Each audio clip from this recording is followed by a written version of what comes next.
Bonjour, bonsoir mesdames, messieurs et bienvenue à la chaîne Azania African. J'adresse un bonjour particulier ou un bonsoir particulier, un salut particulier à tous mes nouveaux abonnés et à tous ceux qui vont s'abonner à la suite de cette émission ou pendant ce temps de parole que vous m'accordez. C'est toujours un plaisir de vous retrouver dans une nouvelle vidéo. Et nous sommes dans la continuation de ce qu'on peut appeler, dans la continuité de ce qu'on peut appeler la guerre contre l'Afrique. Et pour bien comprendre cela, il serait important de remonter le cours de l'histoire pour voir les différentes périodes pendant lesquelles l'Afrique a été l'assaut des puissances étrangères. Et lors des dernières vidéos, j'ai parlé de la conquête arabe et de l'impact de l'islam sur l'Afrique depuis le 8e siècle jusqu'à nos jours. C'est vrai que la puissance militaire s'est un peu effritée de façon globale, mais on trouve encore des îlots de résistance ou de résurgence des guerres islamiques et qui peuvent porter différents noms dans la corne de l'Afrique, comme en Afrique de l'Ouest ou en Afrique centrale. Donc, nous allons revenir là-dessus. Et si vous voulez en savoir donc davantage, installez-vous confortablement, cliquez sur la cloche de notification et abonnez-vous au départ. Abonnez-vous. C'est important de s'abonner pour bien suivre la prolongation de ces émissions pour ne pas perdre des épisodes. Donc, je vous retrouve dans un instant.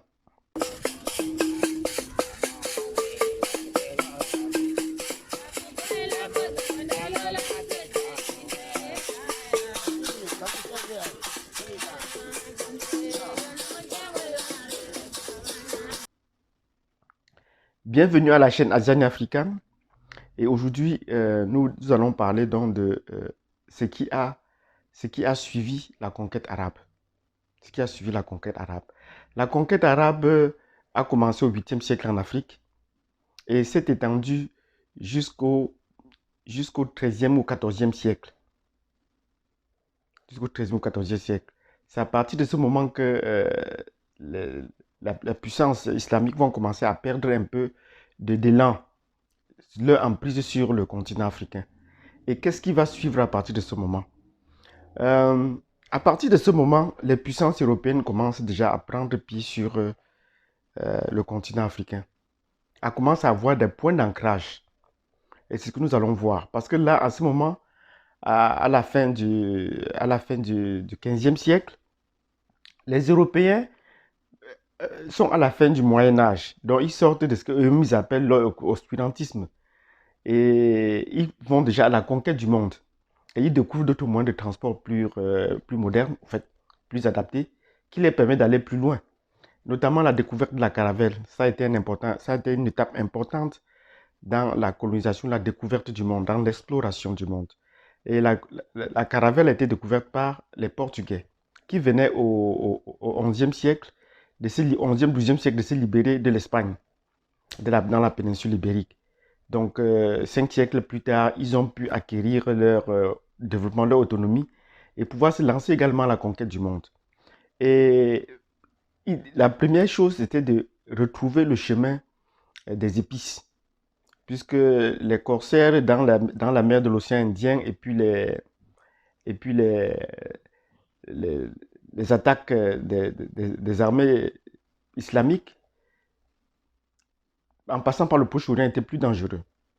Donc, ils vont commencer par avoir des points d'ancrage tout au long de l'Afrique, tout au long des côtes africaines, tout au long du Pacifique, de l'océan Atlantique.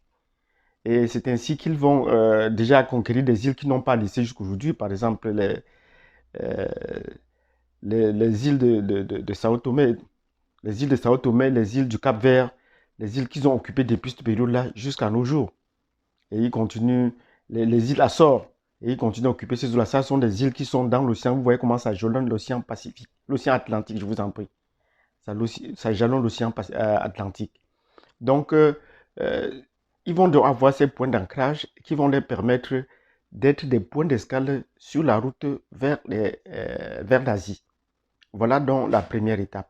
Quand l'Espagne va aussi suivre le Portugal dans cette démarche, elle va également chercher sa route vers vers l'Asie.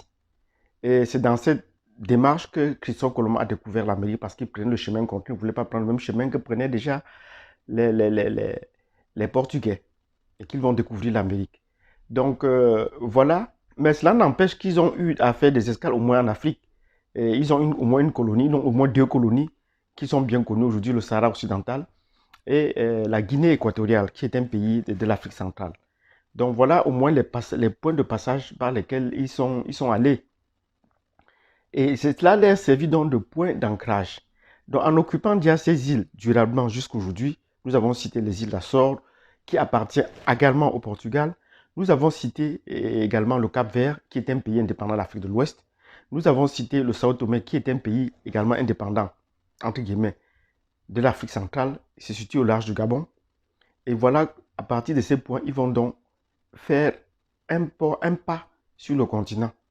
Et ils vont donc occuper plus tard l'Angola, ce qu'on appelle aujourd'hui l'Angola. Et ils voudraient relier l'Angola au Mozambique.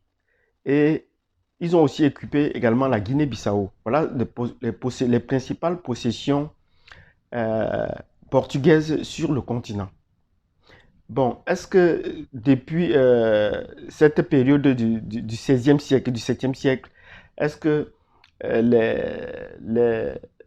les Portugais ont eu une emprise militaire énorme sur l'Afrique? Non.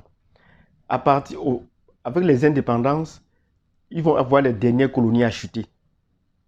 Donc, c'est vers 1974 qu'avec la révolution des œillets, on va se rendre compte que l'Espagne, le Portugal abandonne carrément ses colonies, les laisse vraiment au sens propre indépendant de l'indépendance et vont donc ainsi devenir indépendants.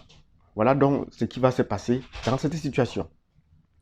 Donc, pour me résumer pour le cas du Portugal, nous disons que le Portugal a eu un impact sur l'Afrique, mais très longtemps sur l'Afrique, ils sont les premiers, mais cet impact s'est arrêté au XXe siècle, en 1974 précisément, quand la plupart de ces pays sont devenus indépendants avant la révolution des œillets qui les a fragilisés de l'intérieur.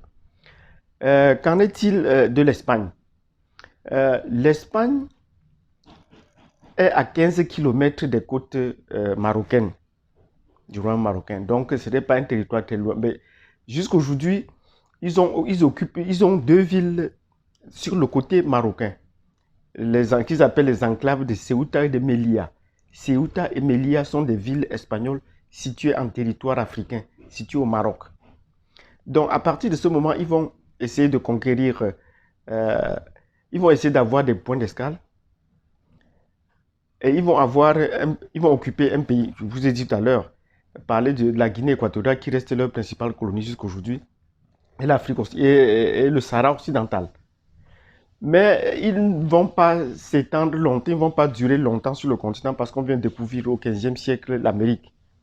Et avec le traité de Tordesillas qui les divisait donc, le globe en deux, ils ont préféré se concentrer sur leur partie.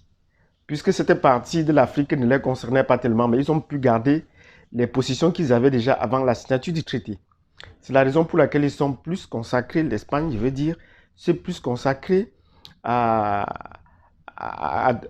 coloniser ou à dominer l'Amérique latine. C'est où sont situées les principales colonies ou leurs principales bases. Voilà donc ce que je voulais dire concernant les pays de la péninsule ibérique. Donc c'est important de le comprendre pour voir comment est-ce qu'ils ont évolué. Mais leur emprise militaire n'a pas été durable sur l'Afrique. C'est ça qui nous préoccupe et c'est ça que nous allons tout dire. N'a pas été durable sur l'Afrique.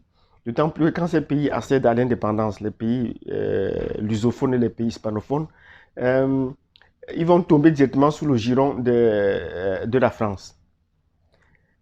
Nous allons voir donc le cas de la France et de l'Angleterre dans la prochaine vidéo. Si cette vidéo vous a plu, n'hésitez pas à la liker, à cliquer sur la cloche de notification. Après vous être abonné, abonnez-vous. Abonnez-vous. Parce que les prochaines vidéos vont être plus intéressantes encore. Celle-ci est intéressante, mais elles vont encore être plus intéressantes. Parce que là, nous allons aborder les principales puissances qui ont véritablement ruiné et dominé l'Afrique. Depuis le moment où ils ont pris pied sur le continent jusqu'à nos jours.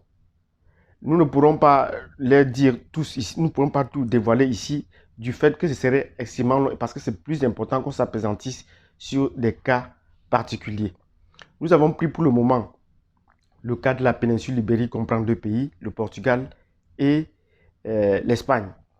Et ces pays lusophones et ces pays hispanophones qu'on a en Afrique n'ont pas une très grande influence militaire et nous allons vous expliquer pourquoi. Sur le plan système, sur le plan géopolitique, ils sont tombés sur le giron de la France. C'est pour ça qu'on va s'appesantir longtemps sur le cas de la France, sur le cas de l'Angleterre. Sur ce, je vous dis merci. N'oubliez pas de vous abonner.